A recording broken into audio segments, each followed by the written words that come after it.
Sarvepalli MLA Somireddy Chandramohan రెడ్డికి మా party అధికారంలోకి వస్తే రెండింతలు వడ్డీతో సహా చెల్లిస్తామని మాజీ మంత్రి వైసీపీ పీఏసీ సభ్యుడు నలపరెడ్డి ప్రసన్నకుమార్ రెడ్డి అన్నారు. ఆయన కాకాని గోవర్ధన్ రెడ్డి నివాసానికి కుటుంబ సమేతంగా వచ్చి పరామర్శించారు. ఈ సందర్భంగా ఆయన గోవర్ధన్ రెడ్డి కేసులపై మాట్లాడారు. సీఎం చంద్రబాబు సర్వేపల్లి ఎమ్మెల్యే సోమిరెడ్డికి వార్నింగ్ ఇచ్చారు. ఈ కార్యక్రమంలో వైసీపీ యువనేత నలపరెడ్డి రజిత్ కుమార్ రెడ్డి, ప్రసన్నకుమార్ రెడ్డి సతీమణి గీతమ్మ తదితరులు హాజరయ్యారు. మాజీ మంత్రివర్యులు, జిల్లా పార్టీ అధ్యక్షులు, నా సోదరుడు కాకాని గోవర్ధన్ రెడ్డి గారి మీద అక్రమ కేసులు బనాయించి ఏ విధంగా కక్ష సాధింపులకు పాల్పడుతున్నారో అందరూ చూస్తున్నారు. గోవర్ధన్ రెడ్డి గారి కుటుంబం జిల్లాలో ఎవరిని అడిగినా కూడా చెప్తారు.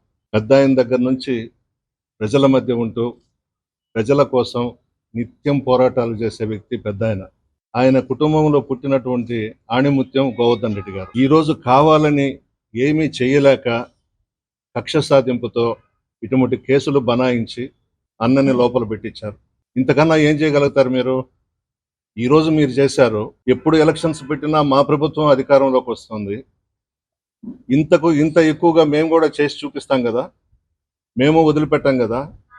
మీరెంతసేపు ఉదయం లేస్తే రెడ్ బుక్ అంటున్నారు. అందులో ఏముంది? నిజాయితీగా ఉండే వాళ్ళందరినీ కూడా కక్ష సాధింపుగా అందరి మీద అక్రమంగా కేసులు పెట్టి ఈ విధంగా కక్ష సాధింపులకు పూనుకుంటున్నారు. ఇంతకన్నా మీరేమీ చేయలేరు. మేము మీరు చేసేదానికన్నా డబుల్గా చేయగలుగుతాం. రేపు అధికారంలోకి వచ్చిన తర్వాత ఎవరిని వదిలిపెట్టాం. చంద్రమోహన్ రెడ్డి గారు మిమ్మల్ని కూడా వదిలిపెట్టాం. నువ్వేదో అనుకుంటున్నావేమో. 5 సార్లు ఓడిపోయి ఈరోజు ఎలక్షన్స్లో గెలిచి చంద్రబాబు నాయుడిని, లోకేష్ని అడ్డం పెట్టుకొని మా గోవర్ధన్ అన్నని అరెస్ట్ చేయించావు. అదే కదా నువ్వు చేసింది. ఈ సంవత్సరం రోజుల్లో నువ్వు నీ కుమారుడు ఎన్ని చేశారు సర్వేపల్లి నియోజకవర్గంలో అక్రమాలు? అంతకుముందు నువ్వు ఎమ్మెల్యేగా ఉన్నప్పుడు, మంత్రిగా ఉన్నప్పుడు నువ్వు అక్రమాలు చేయలేదా? ఎన్ని చేశావో నెల్లూరు జిల్లా ప్రజలందరికీ తెలుసు. అందుకే నిన్ను 5 సార్లు ఓడించారు సర్వేపల్లి నియోజకవర్గంలో.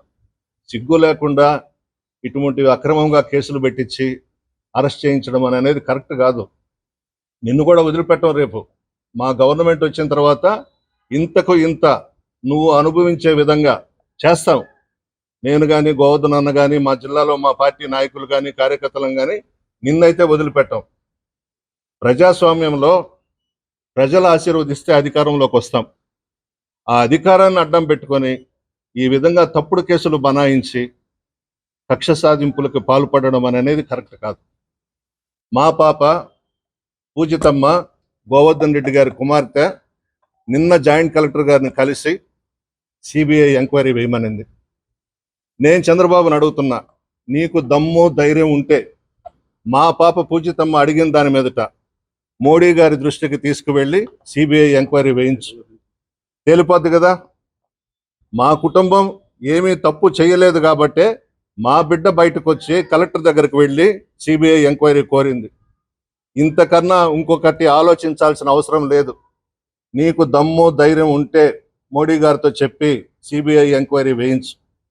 అంతే తప్ప అధికారం వచ్చిందని చెప్పి మంచి వాళ్ళని, నిజాయితీగా ఉండే వాళ్ళని, మంచి పేరున్న వాళ్ళని నీ మీద, నీ కొడుకు మీద అక్రమాలు చేస్తున్నారని, అవినీతికి పాల్పడుతున్నారని మా గోవర్ధన్ రెడ్డి గారు ప్రెస్ మీట్లు పెట్టి స్టేట్మెంట్స్ ఇస్తుంటే ఓర్వలేక ఏదో ఒక విధంగా లోపల పెట్టాలి గోవర్ధన్ రెడ్డి గారిని అని పెట్టించారు. ఏం పీకుతారు మమ్మల్ని? ఏం చేయగలుగుతారు మీరు? చిత్తశుద్ధిగా, నిజాయితీగా బయటకు వస్తాడు మా గోవర్ధన్ అన్న. మీరు ఎన్ని రోజులైనా పెట్టండి, ఆణిముత్యంలాగా బయటకు వస్తాడు. కడిగిన ఆణిముత్యంలాగా బయటకు వస్తాడు. మంచి మనసున్న వ్యక్తి గోవర్ధన్ రెడ్డి గారు. చాలా మంచి మనసు ఉన్నటువంటి వ్యక్తి. అందరూ బాగుండాలని కోరుకునేటువంటి వ్యక్తి. జిల్లాలో పార్టీ బాగుండాలని కోరుకునేటువంటి వ్యక్తి. అటువంటి వ్యక్తిని తీసుకొని పోయి ఈరోజు కావాలని అక్రమ కేసులు పెట్టించి లోపలేయించారు. ఇంతకన్నా మీరు ఏమీ చేయలేరు. మంచి వ్యక్తి అయినా భగవంతుడు ఉన్నాడు. ఆ కుటుంబానికి భగవంతుని ఆశీర్వాదం ఉంది. మంచి మనసుతో బయటకు వస్తాడు. మిమ్మల్ని అయితే ఎవరిని వదిలిపెట్టాం. లోకేష్ని కానీ, చంద్రబాబుని కానీ, చంద్రమోహన్ రెడ్డిని కానీ ఎవరిని కూడా వదిలిపెట్టాం. ఖచ్చితంగా జగన్మోహన్ రెడ్డి గారు ముఖ్యమంత్రి కావడం ఖాయం. రాబోయే రోజుల్లో మీరు ఎన్ని కష్టాలు పడతారో అన్ని లెక్కబెట్టి చేస్తామని చెప్పి హెచ్చరిస్తా ఉన్నాను.